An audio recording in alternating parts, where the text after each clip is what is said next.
number 140 Skyblokplane is one of the first planes we ever made, and also one of the most unique.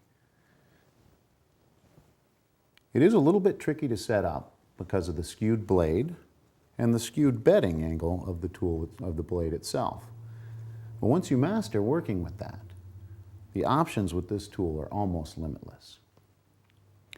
It comes in a right hand and left hand orientation. So if you need to work against the grain in a certain circumstance, you can do that.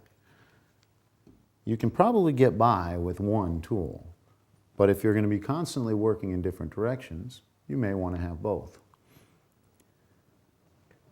There are a lot of setup points to this tool. There are a lot of different options and features. You've got the fence, which is adjustable. You can work from a very narrow point, where you'd be doing a small rabbet, to a very wide, and you can control the depth of that rabbet cut. You can apply secondary fences for squaring up an edge or creating a straight line on something, or you can even put one on that has a bevel. Now you can create a chamfer, and you can put any angle you want in there. There are two ways to fasten. You can drill holes and use bolts that would fix it solidly. So if you're doing an extended period point of work, you might want to fasten that way. Or you can just use double-sided tape. When you put the piece on, make sure you clamp it in place. That way it's going to hold better. One of these little multi-tip screwdrivers is useful for doing some of the adjustments. A straight-bladed screwdriver lets you remove the fence if you need to. One screw loosens, and you can pull the post right out. So that can set aside, and you can use the tool like you would a regular block plane, but it's got a skewed blade. If you need to go cross-grain, that's going to give you a better cutting action. You can also remove this side plate altogether. If you're going to be using the tool for rabbeting, you want that plate off. Now you've got that corner of the blade exposed, so you can get right up against something like the cheek of a tenon. You can work right into that shoulder line.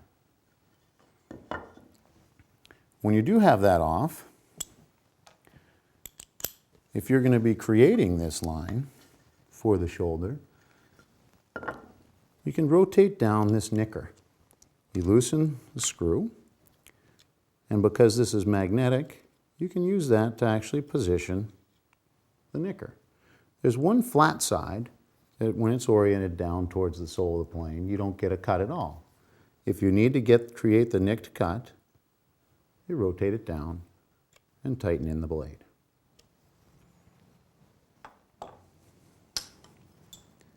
If you're using the tool as a regular block plane, you put the fence back on. Now, when it comes to sharpening the blade,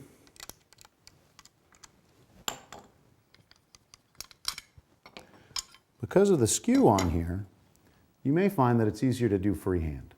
It's not going to jig up easily. And Thomas Lee Nielsen, in his sharpening book, did come up with a method with a block of wood and a dado and some angles to be able to match that angle repeatedly.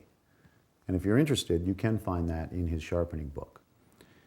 For the most part, though, I tend to just do these freehand. The one thing you want to be careful about is that you're maintaining a consistent angle here, because that angle has to match up with the angle in the tool itself when you put it together. For setting up the blade for a cut, you don't want to over-tighten the cap. Put it in place and tighten that down until it just stops moving, and then go about a half a turn on the wheel. This little spin wheel creates tension for the cap. Loosen it about half that amount when you're ready to make an adjustment for depth.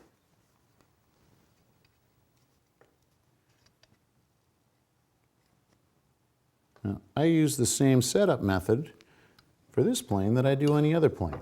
A little block of wood about a half an inch thick and about 3 or 4 inches long. I want to take a shaving from each side of that blade.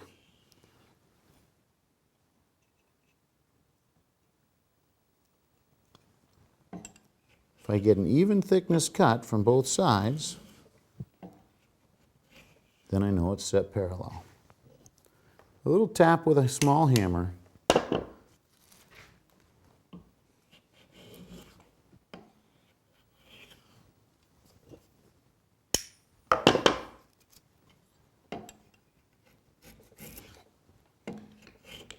I'm getting a nice even cut on both sides,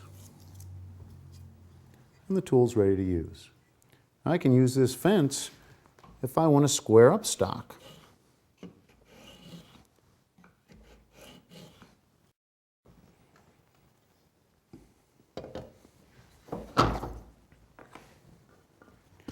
If I want to true up this tenon, I'll put it into a clamp.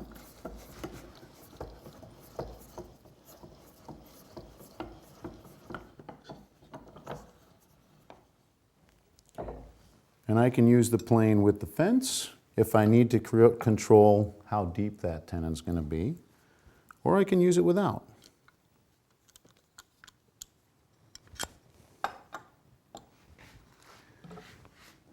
Because the corner is exposed, I'm going to get right into where the shoulder line is, and I can true up that piece and get a good fit in the mortise hole.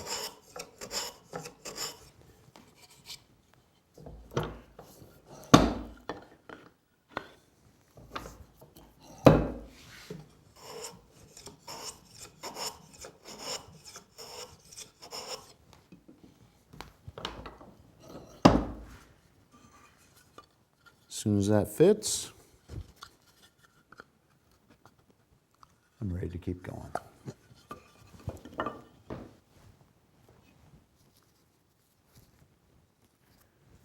A place I might want the fence is if I'm going to create the tenon for, say, a breadboard end.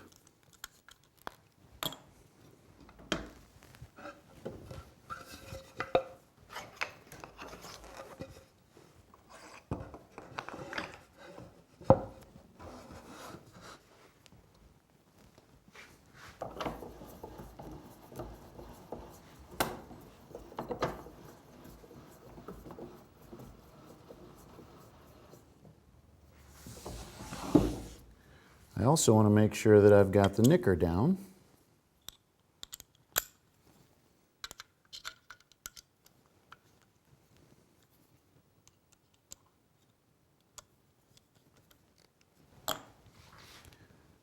And now when I run across there, as I take my cut,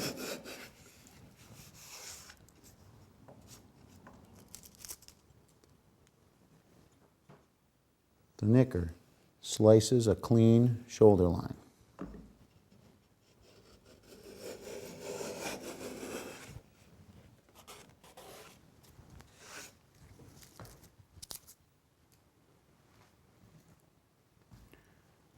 This is just a few uses for this tool. And as I said before, once you get the handle on setting it up and sharpening it, it's almost limitless what you can do.